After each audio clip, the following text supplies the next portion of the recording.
USAA knows dynamic duos can save the day, like superheroes and sidekicks or auto and home insurance. With USAA, you can bundle your auto and home and save up to 10%.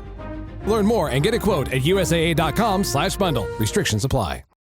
With a major selection of the looks your kiddos love, starting at just $4 in the Walmart app, a new school year means a stylish new them. Who knew? Find skater skirts and Crocs that say, I'm casual but cool. Sparkly sneakers that say, it's my classroom, you're just learning in it. And preppy polos that say, I'm the teacher's pet, even if they're mommy's menace at home. Find their favorite styles starting at just $4 in the app. The Walmart you thought you knew is now new. Adam. Travis, I'm glad you started this because, boy, do I have stuff to talk to you about Beau. Oh, really? Yeah. Tell me, Adam. Wait a minute. That voice sounded a little higher than Travis's voice now. No, this is Beau. I'm right here. Hi. If that's Beau, what's the name of your bear? I think it's Kenneth. Oh, right. Cool. I'm so confused. Yeah. Well, last week I said that if you have your personal information out there, you're probably going to get hacked. It's almost as irresistible as the coronavirus, COVID-19, which 2 days later I got. So I guess that's why I sound like this today. Hi, it's Beau. Can we call it Bovid? Bovid COVID, yes.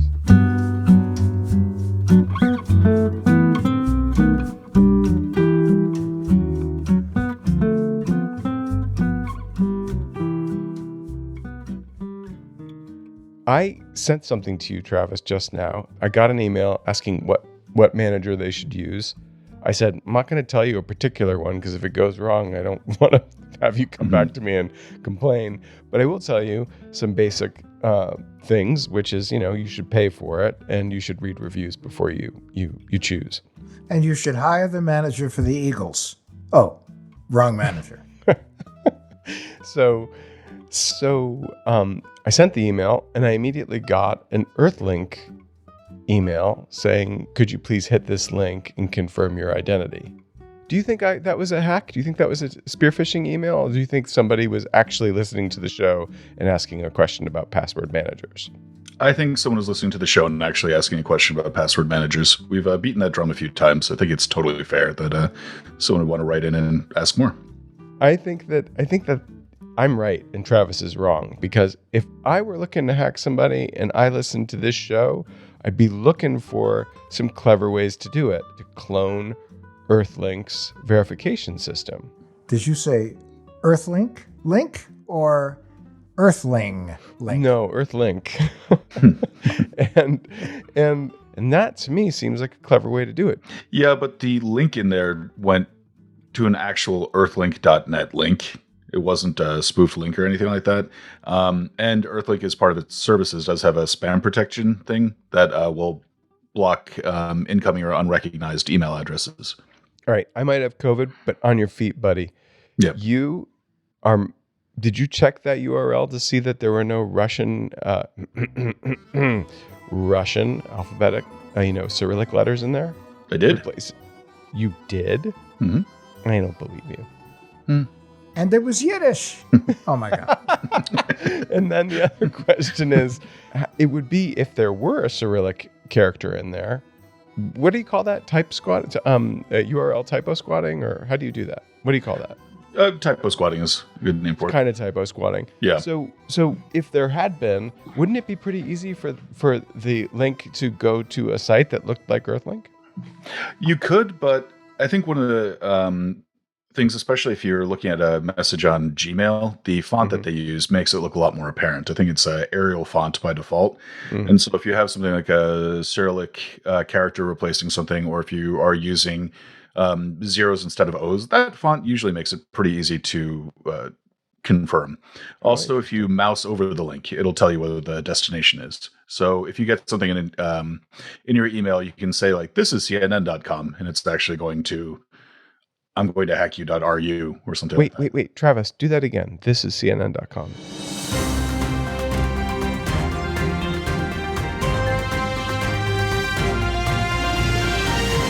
This is CNN.com.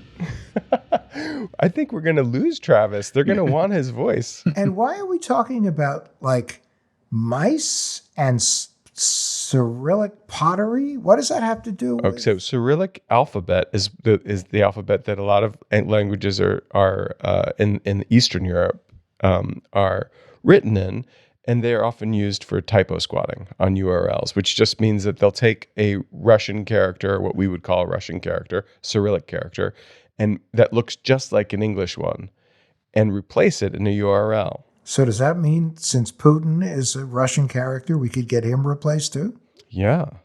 No disputing that Putin. I got nothing for that one. All right. I mean, that was pretty terrible, actually. Welcome to What the Hack, the show about hackers, scammers, and the people they go after. I'm Adam, Cyber Starman. I'm Beau, Cyber Horse. I'm Travis, Cyber Sidekick. And today we're talking with one of America's top consumer experts. He's a contributing editor at checkbook.org and host of the podcast Consumerpedia. Please welcome television broadcaster and personality, the one, the only ConsumerMan Herb Weisbaum.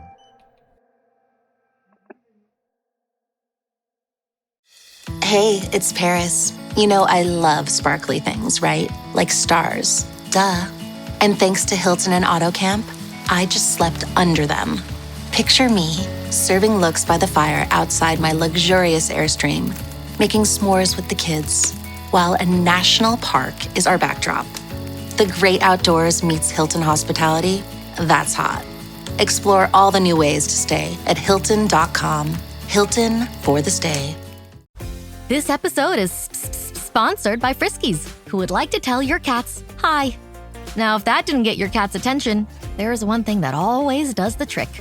Just pour some Friskies crunchy food in the bowl and you'll hear those paws come running. Works every time. With so many Friskies choices, you can always bring your cats running from their secret napping spots. There's always more to explore. See for yourself at friskies.com or visit your local store.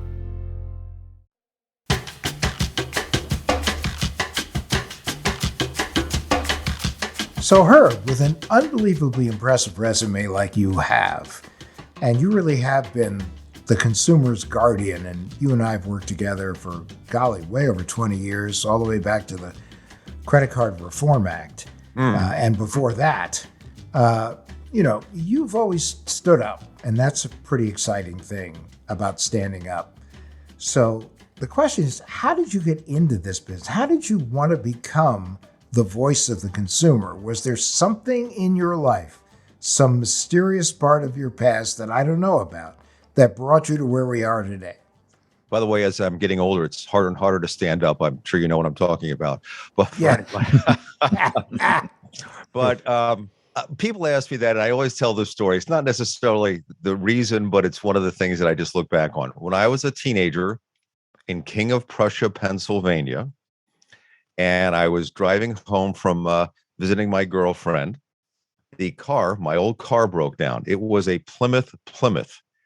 They ran out of names, so they called it a Plymouth. Do you recall that model? It was the first car with a push button on the dashboard instead of a stick or automatic. You had to push buttons on the dashboard. I remember that. What year was the Plymouth? I think it was a 64 Plymouth, if I'm not mistaken. Gotcha. And so I'm along the side of the Pennsylvania Turnpike, and my dad gets me and tows me back to home. And we take it to one of the famous auto transmission places. And the guy puts it up on a lift, and he says, it's going to cost like $400 to fix this thing. And back, when I was 16 years old, that was a lot of money, $400. It's a lot of money now, but it's really a lot of money back then. And my father said, and I don't know why he said this, the Plymouth dealership is 2 more miles down the road, and they've always been good to us. Why don't we just tow it down there and get a second opinion? And we took it down to the Plymouth dealership down the road, and the guy puts it up on the lift, and a couple minutes later says, okay, you're good to go. It's like, what? He says, yeah, it was like a loose screw or something. We fixed it and everything's good, and have a nice day. And I was like, wow. I realized at that point in time that everybody wasn't honest, that some people are out to make money off of you or to lie to you. I mean, I'm not saying that from there, I became a consumer reporter. But I learned at a very young age that people don't always tell the truth and don't always do the right thing. And my father was a pharmacist in King of Prussia, and he taught me you always try to do the right thing. I remember him taking prescriptions to people in a snowstorm on a sled. He walked a couple of miles to deliver stuff to people. He was the first person to give people credit before there were even things like credit cards, because he knew I hoped they would pay their bills. So I just, at a very young age, was taught that this was something, do the right thing, but that not everybody did the right thing. Boy, are you right about that. Who was the King of Prussia? The King of Prussia was the King of Prussia, who came over in the Revolutionary War and Valley Forge, which is right next to King of Prussia, and helped the George Washington and his soldiers defeat the British. And a lot of people think the King of Prussia was named after the King of Prussia, but they'd be wrong. The King of Prussia is named after the King of Prussia Inn, which is named after the King of Prussia, which is right in the middle of US 202. Completely isolated. It's in the middle of nowhere, but that was built during the Revolutionary War, the King of Prussia Inn. So it's almost another Plymouth. It's it's almost another Plymouth. That is correct. Okay, so I have a story. Do you remember getting in touch with me, I don't know, 10 or 20,000 years ago? Sure. Well, we all have such good memories as we get older. You were doing a story about credit freezes. Do you remember this? Well, I know I did stories on credit freezes. Yeah. Do you remember you had a theory? I think it was about maybe Experian. What happened to me, Herb, is you had called me up and said, hey, can you do me a favor? I just want you to remove your freeze from Experian for a second, because I want to check something out, and tell me what message you get. Okay. You don't remember this at all? I'm sorry, I don't. Go ahead. But I'm sure it's all true. No, it's fine. I did it. And then I promptly forgot all about it. Until I got a letter in the mail saying, Mr. Friedlander, we're sorry to say that we were unable to authorize this credit line that you wanted to do because you didn't call us back when we called to check, which was, great that it worked, even though my freeze was off. Right. But so I put my freeze back on when I realized what had happened, and I got like 20 of those letters going forward. My apologies. No, I loved it. The consumer protector working with another consumer protector, we have to take the hits. Yeah. Well, it's come a long way since then, but I still have problems with the fact they keep trying to upsell you and market you stuff every single time you go on and try to do something about that. That's one of my bones. But now that with the instant on, instant off and the whole routine, it certainly has gotten a lot better than when I allegedly contacted you way back when. That I have no You're like the person who comes to me in the supermarket aisle. I'm checking out, and a person comes to me. I don't know if you remember me, but I wrote you a letter 20 years ago. Well, first of all, you wrote me a letter. I never saw you. Hey, no. You're the one. You wrote me a letter. I was helping you, Weisbaum. Okay. So come on. Hey, thank you. You're a great man. It has actually gotten a lot better, and I keep my I won't say which ones, but I keep two of my accounts frozen, and then I keep one locked. Okay. And the one I keep locked is the one that I found is most often used by people, and so that I can in app on my phone just unlock it real quick, lock it again. I find that works. What do you think about that, Herb? Well, the difference between the freeze and the lock, obviously, is that it's not federally regulated. Number one. Number two, a lot of people who do that get marketing material. They have the right to collect some information on you, which I don't like. It's so easy now to unfreeze your account. When I bought my car 2 years ago, I went to the credit manager and I said, who do you use? And he said, whichever one of the three they use. And I got online, I unfroze it for 24, thought it for 48 hours. He did the credit check, it froze itself back again, it refroze. It was not a hassle. I'm just not a big believer in just all the marketing stuff they send your way. So I'm a big believer in the freeze as opposed to the lock. What information do they harvest with the lock? I don't know. All I know is that they can. I mean, these guys have everything anyway, but I just know that they're able to use it to market you. That's the difference. It's not the collecting; it's the marketing, where they can't market you if it's a federal freeze because it's federally regulated. But with a block, they can send you marketing stuff for financial products and that sort of thing. So I just don't want to deal with that.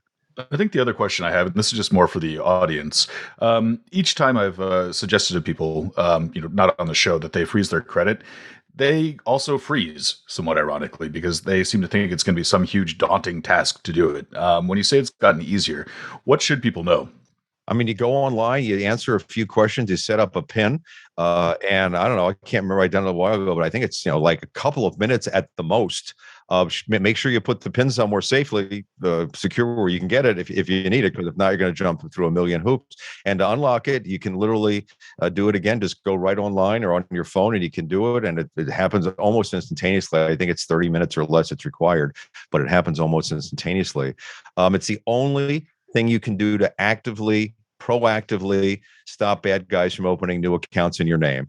Everything else, all the credit monitoring, all the other stuff you pay for, is all the horse is already out of the barn. This is the one thing that can keep the horse in the barn from getting out.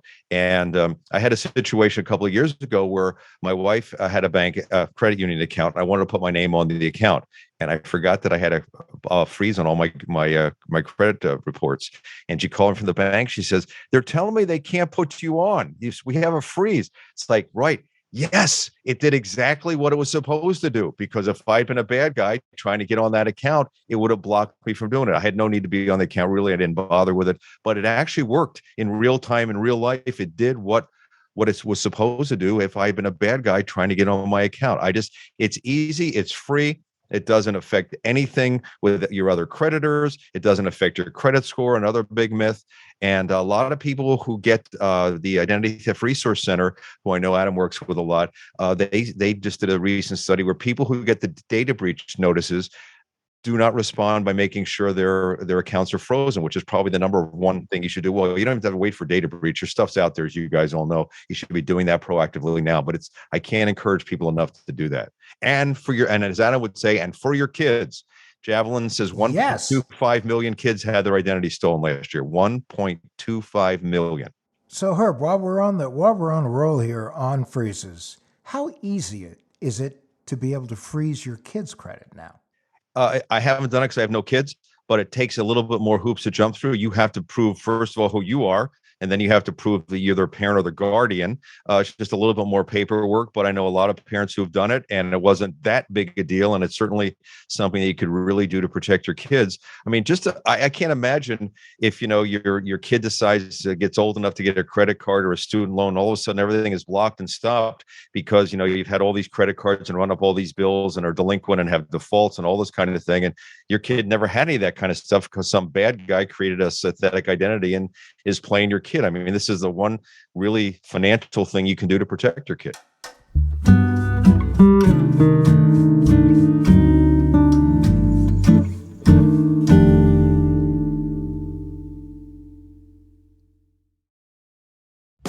This episode is brought to you by Nespresso Virtual Coffee Machines. Ready to enjoy the bold flavors of barista-quality Nespresso iced coffee at home? Simply fill a glass with ice and press the brew button on your virtual pop machine to enjoy rich double espressos roasted to stand up even when chilled. Refreshingly bold iced coffee. Refreshingly easy to make at home. Visit Nespresso.com to shop now. Hey, this is Bill Simmons from the Bill Simmons Podcast, here to help you make the most of your summer with Michelob Ultra, a superior light beer worth playing for.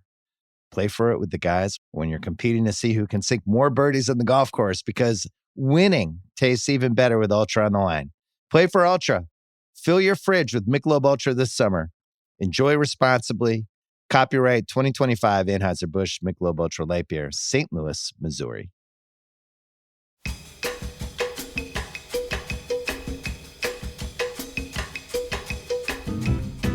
Anyway, Herb, we did want to talk about a couple things. One of the things is, a huge problem and getting bigger by the minute are all of these cryptocurrency scams. I mean, cryptocurrency is definitely the brave new world, and a lot of people have made a lot of money with it. A lot of people have lost a lot of money with it. And then there are those people who say, let us use this as an opportunity for us to make ourselves a lot of money by getting you to lose a lot of money. So you have some crypto stories for us, right? Yeah, I mean, no matter what you think, what your opinion is on cryptocurrency, the bottom line of the story that I wrote for checkbook.org is you don't want to be giving your money to a criminal, a con artist who says they're going to invest for you, because you're absolutely going to lose. And there's a couple of things going on here, but basically, as you know, the criminals go where the action is. The action is on cybercurrency right now, and the action is also on Facebook now. So they're trying to become friends with people, and everybody just clicks and they want all these likes and friends and all this kind of stuff. So they're pretending to be your friend, and then what they want to do is they know where the great investments are in cryptocurrency. They've made a lot of money in cryptocurrency. In some cases, they'll show you bogus screenshots or text you information about how wonderful the investment is and how much money they'll make, and they want you to get in on the action. In the story, I actually have a text that somebody who lost money to a cryptocurrency scam sent me, and they sent the Better Business Bureau, which provided it to me. And I mean, the claims are outrageous. And if somebody said this to you and they walked up to you on a street, you'd laugh and walk away. But somehow, because it's in a text message, oh yeah, this is great. If you give me $300, you'll get back $6,700 daily, profit daily. $400, $8,500 profit daily. $500, you'll get $10,000 profit daily, guaranteed. Nobody can guarantee it. And again, if you walked up to me in the street, Adam, and said that, I'd walk away laughing. But for some reason, it comes in on a social media message or a text message, and all of a sudden, people are believing this thing. Bernie Madoff, right? I'll give you this return, and I guarantee this return. Yeah, although because it was a Ponzi scheme, he had some people that were actually saying that they got the money, so he could use that. What's happening here is that people now, the technology has advanced so much since Bernie Madoff, that they can actually create fake results. Some of these companies are so sophisticated now that they actually have websites, bogus websites, where you can track your investment and they'll give you phony results. And or they have customer service people. You can call up a customer service line and talk to somebody who will tell you all about your investment. The problem is that when you go to try to take out your earnings, you can never get your earnings back. I spoke to a guy in Massachusetts. He lost $50,000. So he had a new Facebook friend, and she told him that this was going to be a great investment.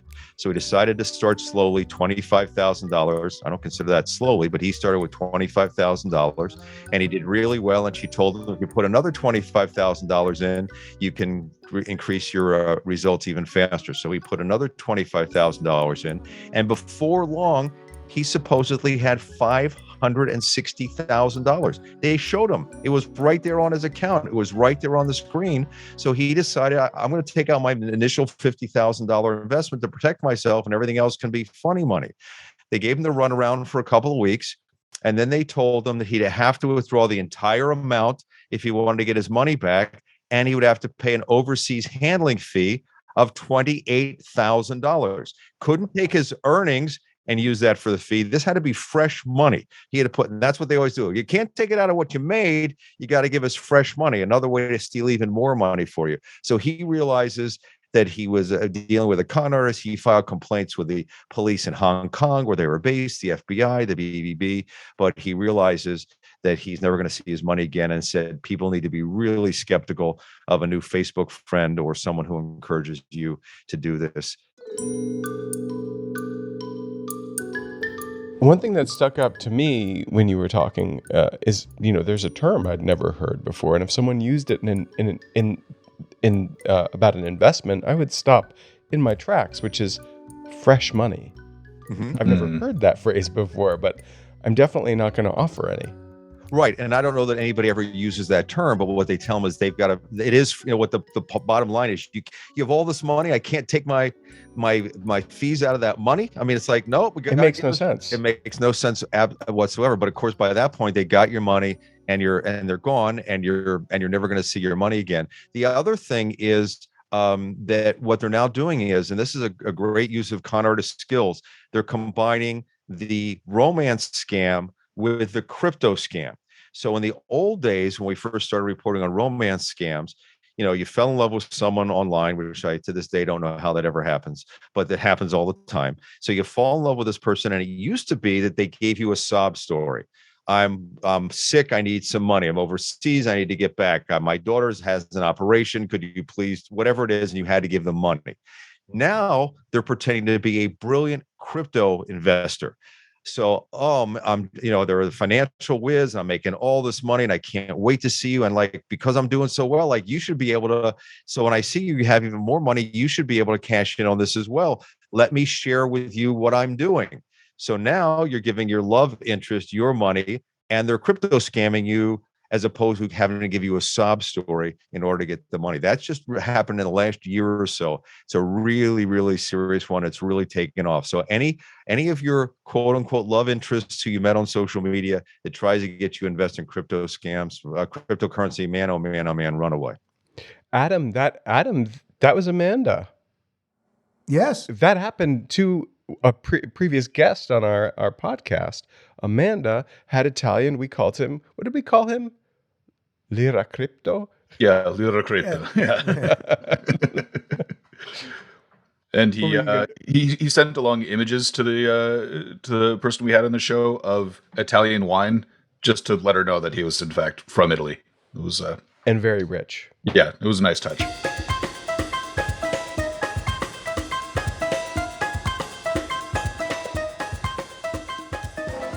One thing I'm wondering about is we've gone over the romance scams, and so it totally makes sense how you can fold crypto into that.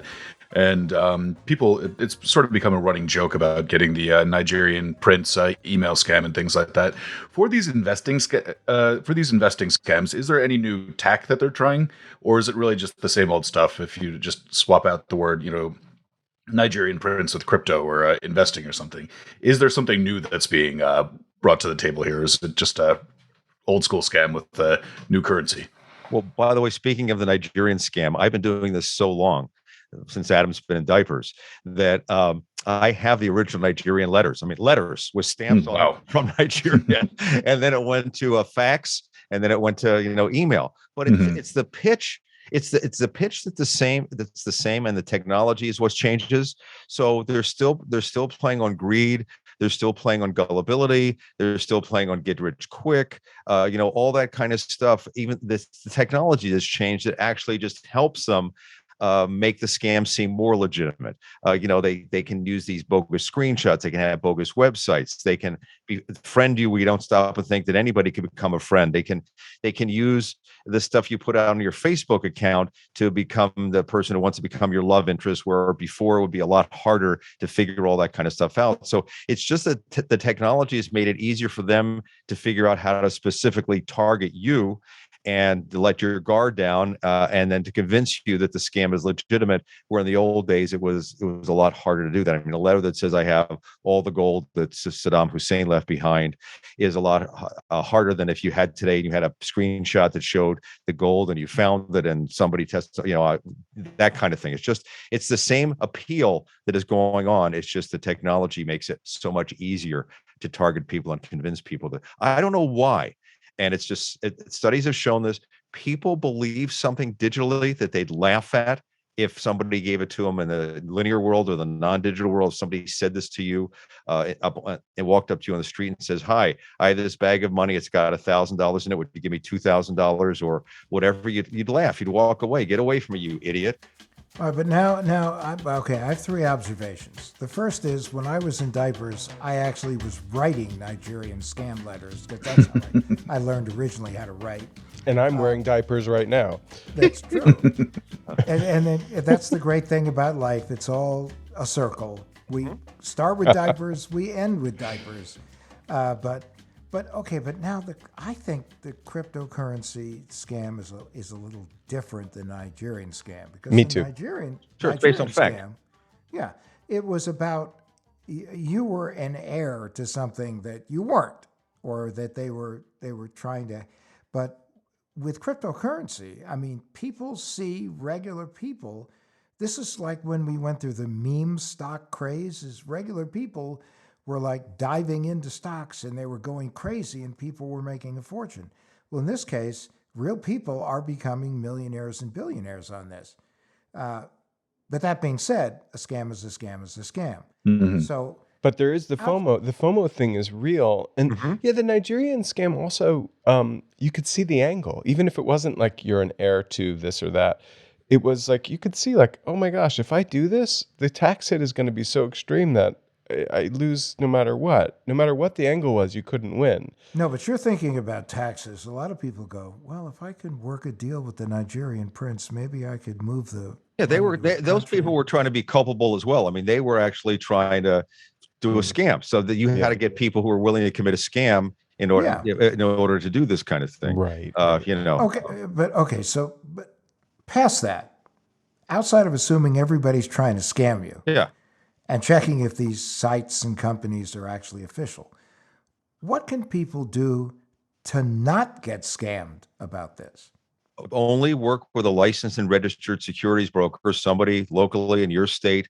Nobody's got the inside scoop. Nobody's got the inside deal. Nobody can get you more money than anybody else. If you want to take the risk with crypto, then go to somebody who's licensed and registered to do this. Somebody where they are, where they can find you, where you can find them, and who's reputable. Doesn't mean your cryptocurrency investment is going to go up, but it at least means you're not going to get ripped off by the person who's taking your money. I think that's the best advice. And maybe start slowly, see how it goes, and don't put your entire life savings into anything, and don't put any money to crypto you can't afford to lose. Crypto is certainly a high risk investment, even if you're dealing with legitimate people. But that would be the best advice. But it's like going to Vegas, right? Yeah, only what you can afford to lose. But right. But if you deal with a con artist, you're going to lose everything, and that's the difference. If you invest with a legitimate broker, somebody who can handle these investments, you might make some money if the market does well. If you deal with a con artist, you're guaranteed to lose. It's like the slot machine never pays out, and you don't get stuck in that situation. Do you think there's a knowledge gap, though, with more established securities brokers? I think one thing that might end up being presenting sort of a challenge there is that if I were to look up the people in my area who are verified, who are licensed, that I would feel more secure giving my currency to, I might just ask them about cryptocurrency. They might just look at me like they have absolutely no idea what I'm talking about. 100%. And the other thing is that there are cryptocurrencies are like little businesses. So each one has a team that's working on it and that's pushing it and marketing it and driving it. And so there are insiders. You just, they have a certain smell to them. And the line between hucksterism and these new cryptocurrencies is also sometimes really fuzzy. So I'm with Herb. If you want to invest in crypto, stick with the really, really proven cryptocurrencies. And you can do that by going to Coinbase, I think is a pretty good place to start. Right. Coinbase doesn't let you buy ones that aren't proven. Things can happen in the digital world, as you guys know. I mean, your podcast is called "What the Hack." That everybody thinks it's because of the blockchain and the whole routine. It's perfectly safe. I mean, there have been hacks of the companies legitimate companies who sold the crypto, like hundreds of millions of dollars. Because this is a totally unregulated world, and I think this SEC and some other government agencies are going to try to do some kind of protection to people on our end. That you could be wiped out in that. And also, there's a case you probably know, the guy who's got his digital wallet, and you get 10 tries to get the password. He's on number 9, and if he doesn't guess it on number 10, he's going to lose $250 million. Bye. I mean, that just hasta la vista, that baby. just doesn't happen with the in the real world of other investing, or the world of other investments. I mean, it's totally the Wild West with all the risks that are totally inherent in the whole thing, and people just have to realize that. It is sort of funny with decentralized finance platforms, which are DeFi, the ones that keep on getting hacked. There's just about every day, if not every week, a headline there about 100 million, 200 million just sort of vanishing there. And the thing that the proponents for DeFi say is, we don't have all that legal red tape that banks do. And that sounds appealing until your money goes away. Right. No one wants regulation until regulation helps you, right? Right, exactly. Yeah. I think Herb really hit on the FOMO thing, which is true for every single scam I can think of. Not every single scam, that's not true. But FOMO is a great motivator for people. Mm-hmm. And whether it's a cryptocurrency or, act now and you'll get a free vacuum cleaner, whatever the lure is, there's a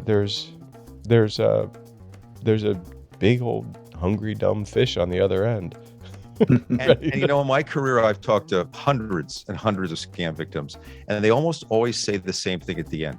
how could they do this to me? How could they steal my life savings? How could they, I'm a senior and I'm only living on Social Security and they took all my money. How could they do this kind of thing? And the answer is really obvious. They don't have a conscience. And I can tell you that because I talked to one guy once. This guy was arrested in a boiler room sting.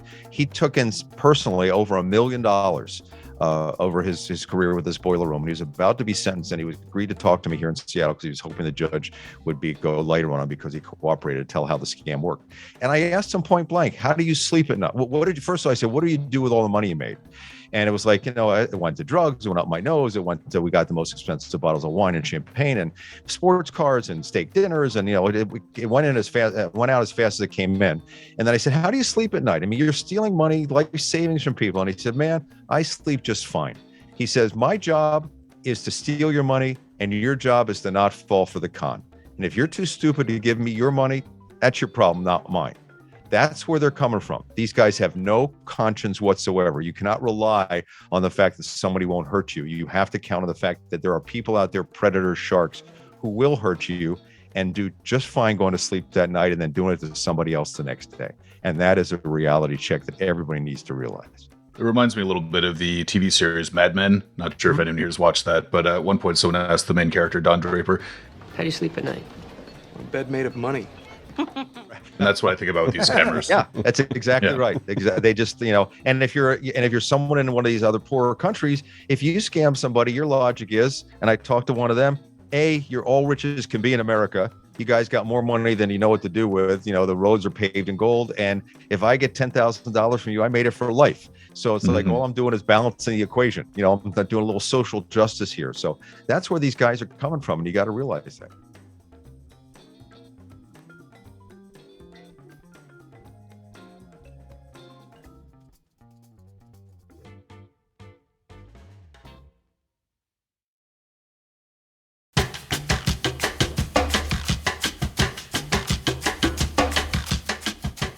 To finish up, a lot of the people who are crypto scam victims told me they got the tip from a friend, like a real friend, like somebody they recognize. And to which I respond, did you know your friend's account could be hacked? It could not be your friend on Facebook. It could be the criminal who hacked your friend's Facebook account that is telling you this kind of stuff.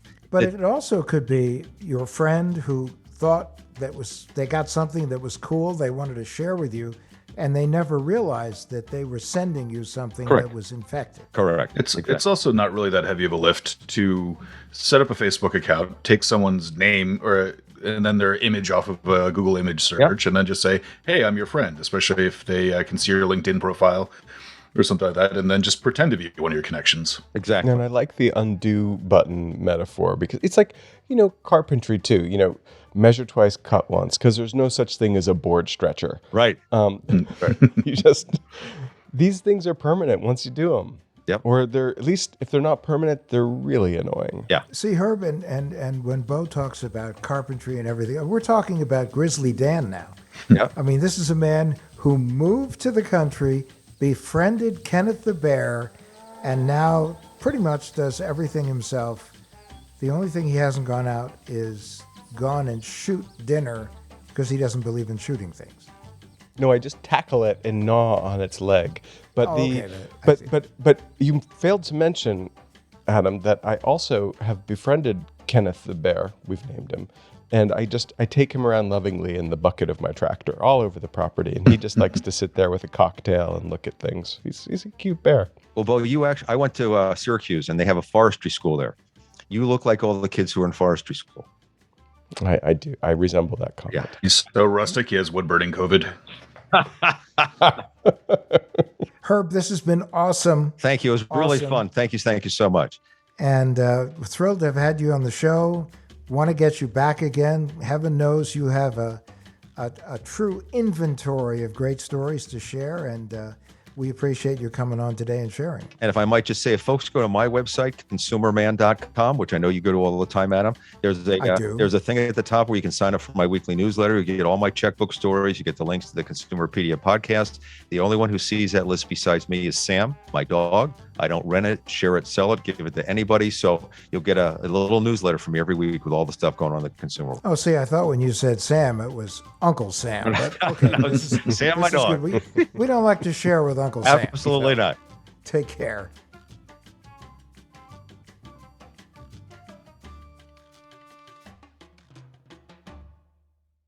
So, Travis, you mentioned there's a huge knowledge gap between financial advisors and the world of DeFi. Right. Can you talk a little more about that? Well, DeFi is relatively new. Even though Bitcoin and cryptocurrency at this point, several of them have matured, the entire idea of decentralized finance, it's a new world. That's also one of the things that makes it so hackable, because they're each largely running on new and sort of unvetted platforms. So it's something where you could still end up making money on an investment there. It's not to say that the entire thing is a scam, although I know some people might disagree with that. But you still need to invest wisely, even if it's not necessarily through a financial advisor. Well, the people who disagree with it think it's a Ponzi scam. But there are cryptocurrencies that are designed, for instance, to just stay at $1 value all the time. And then there are other which is just a project, basically a math project. And there are other ones where you just don't know if they're legit. And if we don't know they're legit, and we're sort of dipping our toes in the water of crypto, then for sure you're the person in charge of buying and selling stocks for you on the New York Stock Exchange or the NASDAQ, or even if you're doing some over the counter stocks, they're not going to know anything about those newly issued currencies. And when you're talking about investing, you can't just live your life praying that Elon Musk or Mark Cuban are going to say something that will propel your particular cryptocurrency to the moon. Well, it's something too that if you are looking to invest in a cryptocurrency, there are a few just telltale things I think that can make it a more secure investment. With that being the case, it would have the caveat that it's less likely to go from being Bitcoin at $10 a decade ago or so. Bitcoin's been around a while. That's the sort of thing where I don't think that's necessarily fly by night. Whereas if someone is launching a new cryptocurrency to support a new product or something like that, I'd be pretty skeptical. Well, but however, if I would say this, like, do you know Elon Musk? Do you know Adam Levin? Do you know Mike Tyson? And do you know former President Obama? Because if that would be an incredible cocktail party. It would. And if you knew all those people and someone at that party was starting a new cryptocurrency, you should buy it. Right. But if you don't know any of those people and you're at your kid's Little League game and Jake wants to sell you a new cryptocurrency he's working on, you should just maybe give him $1. Jake should stay with State Farm and stay out of cryptocurrency. I think it'd be better for all of us. But yeah, I mean, it's definitely an interesting world, and there are some interesting applications, and there's still money to be made there. But I think one of the main things that Herb was saying, which is, I think, just totally solid advice, is just be careful. And if something sounds too good to be true, just assume it's a scam. And never, ever, ever play with more money than you can afford to lose that would change your lifestyle. There are risky investments. There are more predictable investments. We've seen over the past few months that even the investments that we thought weren't that risky, they were sure wins, like some of the big tech companies have now become riskier. So if it becomes risky, at least for a period of time, to own stocks like Twitter and Facebook and Amazon and Google, imagine what it's like to be playing in cryptocurrency, which could be 30 cents yesterday, $400 tomorrow, and 10 cents the day after. Speaking of which, Adam, I want my $10 back. You can't have it. I want it back. You can't have it. Travis said Beau doesn't get it back. It's true. But I don't believe that there's anything called Adamito. There's totally Adamito. All right, well, it better go up because I'm really hoping to get some money out of it. Actually, Kenneth the Bear is going to be a new form of cryptocurrency. Bearito. Ken Bear. Bearcoin. That's it, Bearcoin. When I wrap Kenneth the Bear up in a blanket, I call him a Bearito. The big Bearito. And by the way, do you know how to really make a small fortune? Start with a big one. Put a big one into Adamito. So maybe you can just give an Adamito coin to everyone who rates and reviews the show. I would love that. Okay. And in You'll fact, do it? if you will rate and review the show and give us 5 stars and then send us a note going, "It was me," then we will send you an Atomito coin. Oh my gosh. And that means that my $10 in Atomito might still be worth $10. It'll be worth at least 1,000 Adamitos. Right. Adamitos. The big question, you'll know we've made it big when you can buy Doritos with Adamitos.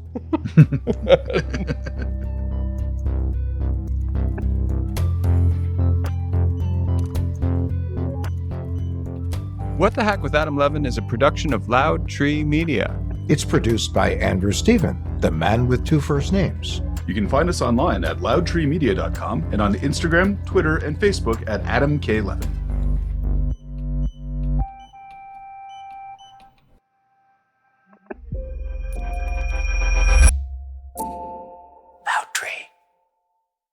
Behind every empire are the people history tried to forget. Lost Roman Heroes tells the stories of the remarkable characters who shaped Rome from its mythical beginnings to its final fall. Each episode blends armchair storytelling, sharp historical insight, and a bit of humor to bring these lost figures to life. From generals to scientists, from rebels to empresses, from priests to politicians, these lost Roman heroes have one thing in common. They stood up for civilization when the bad guys threatened, and in doing so, they changed the course of human history. If you're into history that's vivid, surprising, and deeply human, this show's for you. Behind every great meal is a person with a story to tell. Hear them on Culinary Characters Unlocked, the podcast that reveals the lives behind the food. Hosted by me, David Page, Emmy Award-winning journalist and creator of Diners, Drive-Ins, and Dives, as I talk with everyone from culinary legends to mom-and-pop standouts about the creativity, grit, and passion that shape the food we love. Follow Culinary Characters Unlocked on Apple Podcasts, Spotify, or wherever you get your podcasts.